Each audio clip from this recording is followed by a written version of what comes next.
আমি এখন সবজি কাটিং করছি।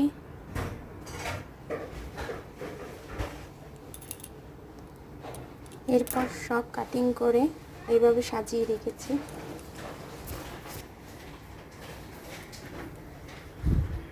সবগুলো সাজিয়ে রেখেছি নানান ধরনের সবজি দিয়ে।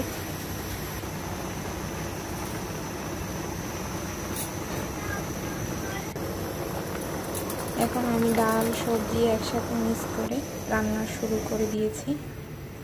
আর এখানে বাটা, সব ধরনের মশলা বাটা। এখন সবগুলোকে একসাথে নাড়াচ্ছি, কষিয়ে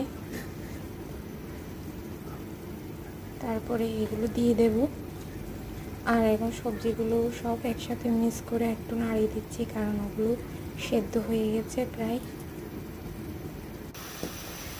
এখন আমি এই যে মশলা সবগুলো সবজির মধ্যে দিয়ে দিলাম।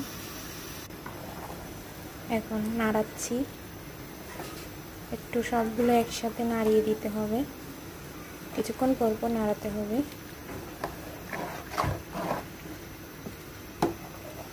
আমি সব মশলার সাথে লবণও দিয়েছি ওখানে। তারপরে দিয়েছি সেজনা ড্রামস্টিক।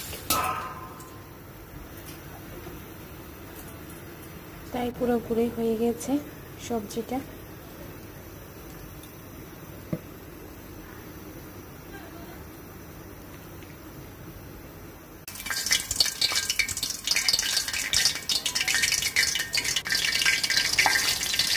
তো এখন সম্বার দিয়ে দিচ্ছি,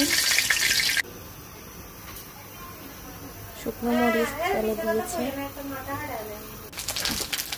তারপরে দিয়েছি হিং, তারপরে 5 ফোড়ন সব একসাথে সবজির মধ্যে সম্বারটা দিয়ে দিলাম।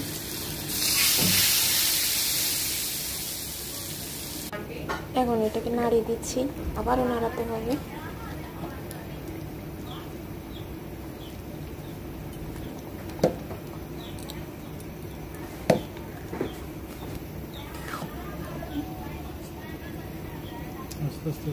এরপরে এর মধ্যে আমি সব ধনিয়া পাতা দিয়ে দেবো। সবজিটা অলমোস্ট ডান। এই যে ধনিয়া পাতা কেটে নিচ্ছি, তারপরে দিচ্ছি নাগামরিচ।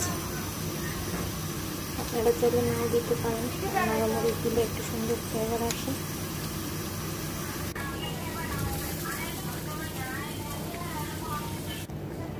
ধনিয়া পাতা আর গরম মশলা, জিরা